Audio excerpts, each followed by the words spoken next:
All right, it's gonna wrap it up for the year, I think, for riding season. I'm gonna do a little review on the Ninja 650 2023. So I saw this bike with the orange tank and then the orange um, like wheels, so like the rims. There's like an orange line that goes around them. I saw it and I knew that that's the bike that I wanted, and I drove like an hour and a half away just to get this specific bike. I had a buddy help me go and get it. So yeah, this bike, I love it. But I mean, I'll say this though, my first year riding, right, I wanted a bike that I could grow into, that was going to last me a long time. So I didn't want the 400, but I also didn't want a leader bike.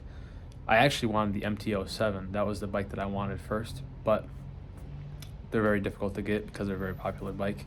MT-07s are very high torque, very, like, nice bikes, but they're a hyper naked, I think.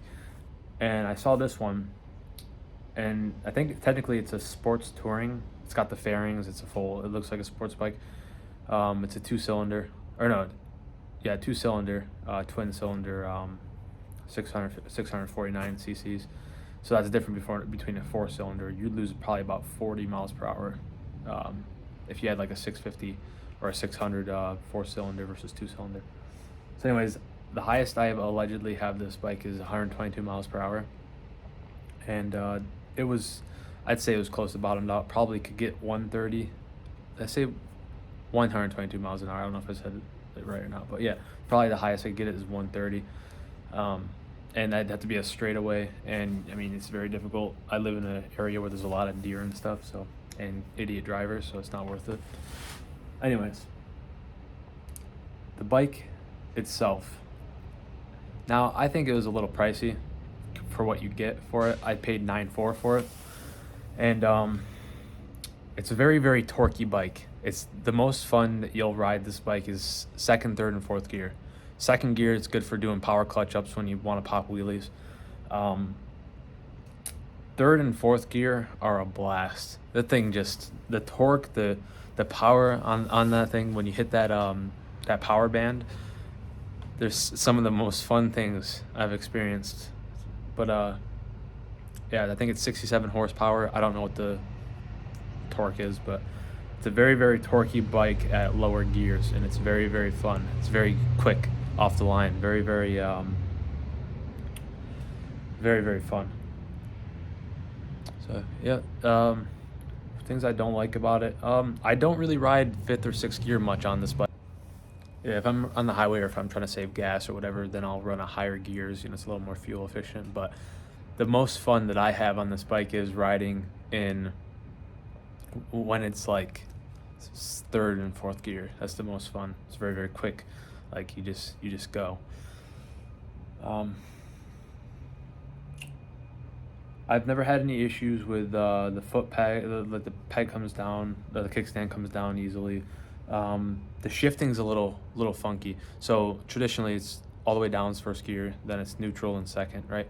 The in between first and second gear is very weird. It's very like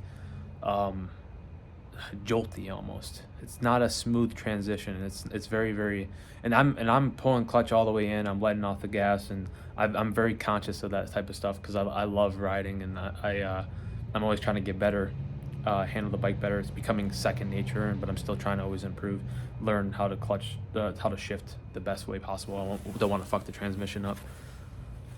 But yeah, I would just notice that I've had its first service done and everything, and it's very weird shifting from first to second, and then after that, every other gear is beautiful, but like butter. The brakes, it's a dual brake, on dual front brakes on the front. It's got two pads, and then one in the back, the rear brake.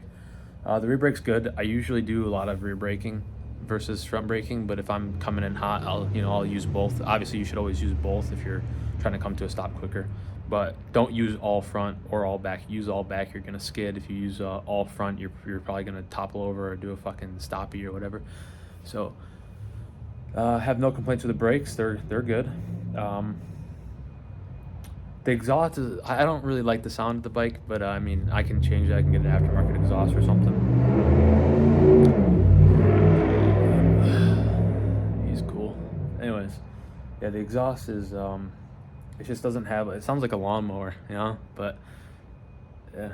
The electronics, like the screen. Oh, one big thing I've noticed with this bike.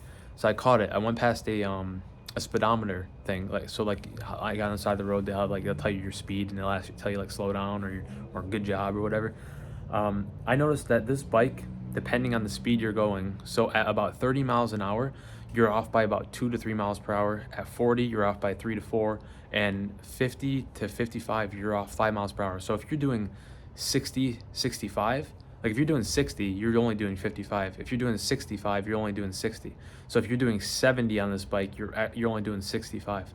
I don't know why, what it is, because it's not just my bike. My uncle's got the exact same bike, just the green, the KRT edition, or whatever it's called, the racing one.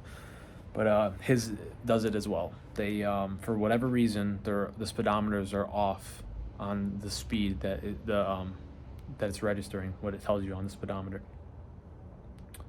Yeah, so yeah, it's been a fun bike. It's been a pretty cool first bike experience. I'll probably keep it for another year or two, and then I'm probably just gonna sell it and get something faster. A little bit, I don't know, I want like a liter bike or like a nice 600 4-cylinder. But yeah, it's I highly recommend it. It's kind of pricey for what you're getting, but it's a high torque. It's pretty good on gas. I think it's about 50. It's like a 4-gallon tank, and it'll get you about 52 miles to gallon. Yeah, it's a fun bike. Had some great times on it. Some close calls, but all in all, I would recommend it.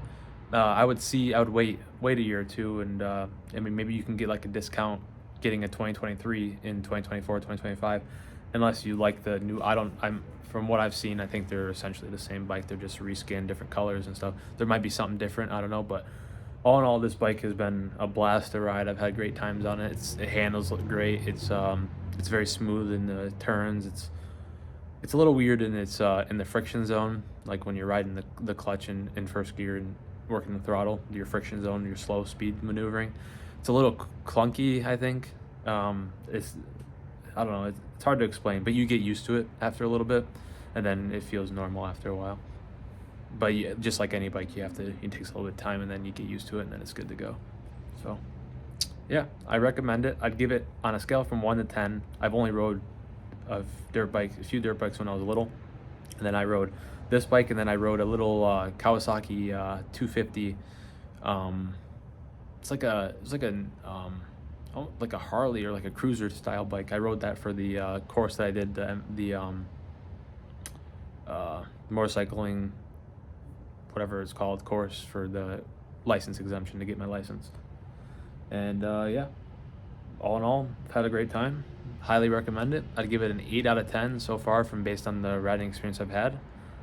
And yeah, I hope you guys enjoyed. If this is a compelling review, then by all means, I highly recommend it. It's a fun time, and it'll last for several years before you outgrow it. So thanks for watching. Have a good one, guys. See ya.